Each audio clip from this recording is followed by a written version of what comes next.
Hey, good afternoon, everybody. Desha here, and Bella is swimming in the creek and moseying around here a little bit.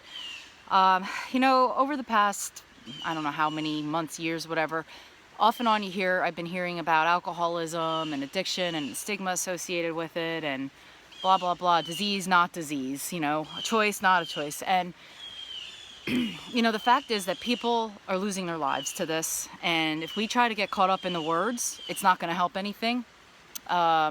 There's that line where you can agree to disagree. I know for me, I call it a sickness, but a disease, it's a dis-ease. I know it's a mental problem. It becomes a mental obsession. It becomes a physical illness. And for me, it was a soul sickness. So in some respects, yes, it's a disease. In some respects, it is a sickness. Yes. In other ways, eventually I got to the point where somehow I had a couple of moments where I knew I wanted to make that choice to get better, but it took me a long time. And I'll tell you, my mom didn't lose her child because of this. My mom prayed for me. My mom would go to bed with her phone in one hand and her water in another, hoping she wouldn't get that phone call. And I know this because I was told. And nobody wants to lose their child to this. So while the rest of the world is saying, let her go, while I'm being called an alkie, while I'm being called a druggie, while I'm being called I'm no good, my mom wasn't saying those things about me, and neither were some of her friends and my family. They were hoping I would get better. No matter what it took, they wanted me to get better. And so while she's saying, this is my child, I want her to get better, I want her to live a better life, and I don't know why she's doing this to herself, and she's crying herself to sleep, the rest of the world is saying, let her go, she deserves it. My mom doesn't have to bury her child. My mom didn't have to bury her child yet. I'm still here. And I say yet because I never know. I hope and pray I never go back out, as long as I keep doing what I'm supposed to do. But my mom, to this point, doesn't have to bury her child. And thank God for that. Thank God she doesn't have the alternative right now. And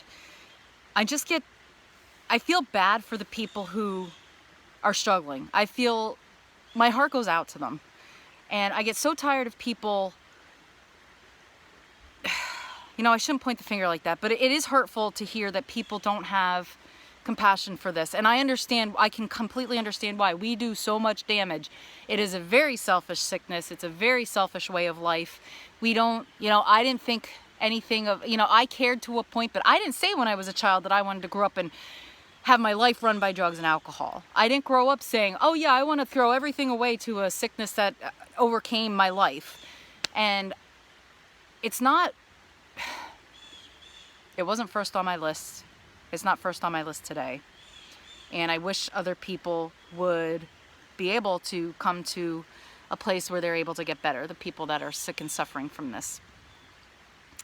We can't understand it. We don't know why it happens to us. I mean, most of us, if we're honest, have drank alcohol or have tried that hit of pot or tried that line of cocaine. Why does it stick with some of us and not others? We don't know. There's a bunch of different theories out there. It alters the brain chemistry and the makeup is a little bit different and blah, blah, blah. And it's all true. I don't know if it's hereditary. Some say it's partially hereditary. But the fact is that it's happening. And I didn't grow up saying that that's what I wanted to do in life, and neglect my responsibilities, and the point is it happened. I was able to somehow overcome it, but it took a long time. And we don't know why some make it and some don't. But all we can do is keep moving forward and try to just keep spreading awareness and to try to get the word out there that there's another life and that there are things to do outside of alcohol and drugs, and try to have this prevention going forward. I would like to try to get involved with the youth more, with the photography and such, with the young teens and stuff. There's things we can do instead of pointing fingers and calling names.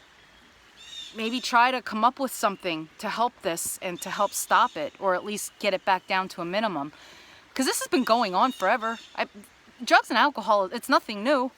It's just right now it seems to be at a spike in the world and in our area, in our immediate area, in our country and such. And I don't know what to say except that I know it was a sickness for me. I was able to find my way with the help of other people. It took a long time. It still didn't happen overnight. It's a miracle. You know, it is truly a miracle that I'm here. I do believe that, and I just wish other people could find their way. But name calling and bashing isn't going to help anybody. It's not going to help the people calling the names, and it's not going to help the person that's struggling. So